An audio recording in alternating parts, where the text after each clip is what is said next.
Hi, my name's Georgia Creature. I was born in 2001. My name's Guy Simmons. I was born in 1966.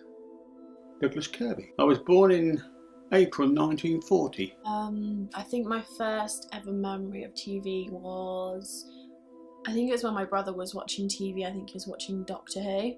And I just remember being really scared and I just didn't want to be in the room. Born in 1940, it was in the beginning of the war.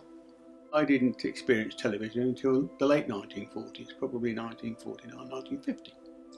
And the first television programme I ever remember watching was being invited by our school teacher to go to his house in May to watch the cup final. My first memory of experiencing television, I can't remember exactly what age I was, but probably around about 5 years of age, when it was probably a children's type of programme. When I was younger, Sky was around, so I had quite a large selection of programmes. Even though I didn't watch them all, there was a large amount of channels available. We did have a video recorder in our house, yes, and it was really one of those things that our parents could never come to grips with because it was far too technical. I think TV's changed quite a lot since I was younger, because when I was younger the quality wasn't as good as it is now. Like in the last 10 years it's been a massive leap. Technically, picture quality, colour, it's all just absolutely amazing. It was, the picture quality was poor, the programming was limited, and I believe even when I was younger the programmes actually started probably sort of like about 10 o'clock in the morning and it actually switched off at midnight, and that was it. The first of this afternoon's programmes for schools and colleges, Words and Pictures, follows in 1 minute. I think there are many benefits to the BBC. The BBC's been around for a long time, so I think people trust it, they like to watch the programmes that are on it, and they just produce quite good quality programmes. It isn't governed by anybody else but its own rules and regulations. It's not influenced by advertising, that sort of thing. So it's a good mix, I think, with commercial television lines. They are very responsible in terms of their what they produce in terms of programming. I think technology has massively changed the way we watch TV. I never watch TV on the TV, but I like downloading things and watching it in the car or when I have free time anywhere else. iPads, the internet, iPhones, all of those laptop things, really, those are the things that have changed the industry beyond all recognition.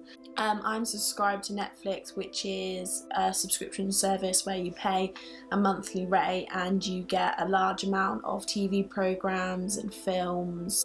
I do know what Netflix is, not quite as well as my teenage children or my wife, because it's not so much my thing, but I know you subscribe to it and you can watch it at your leisure. It's got lots of different programming. I also like the fact that you can download programmes, because if you're in a car on a long journey or something, you can pre-download a whole series and watch the whole thing or a whole film. If I could stop paying TV licence and get the same programmes elsewhere, I would, because I just don't really think it's worth it anymore. I think you pay amount of money and you never actually really watch the programmes that are provided. You end up watching things on other services that you also pay monthly for. So I would still probably want to pay the TV licence, and that might sound strange to some people, but I believe that the funding the BBC get from people like myself paying a TV licence is the only way they've got of raising revenue. I do watch catch-up TV, but only if it's a programme I'm particularly invested in that's not on other sources. That would be the only time. So if it's something like Made in Chelsea, which is only on Channel 4,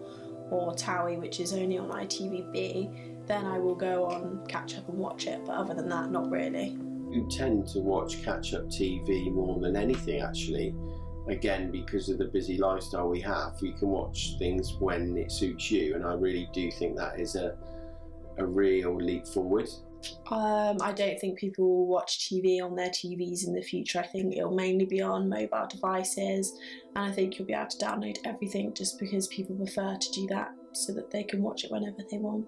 I wouldn't have a clue. I think it's advanced beyond recognition now. I think the future of the television will be radically different in the next decade or so. The advertising now is such a massive part of the world we live in, and the internet has changed the way we think about communicating. And I think that when you look on the internet, there is almost like a big brother attitude towards knowing what your preferences are. But now, on behalf of everyone here at the Television Centre in London, it just remains for me, David Allen, to wish you a very good night. Good night.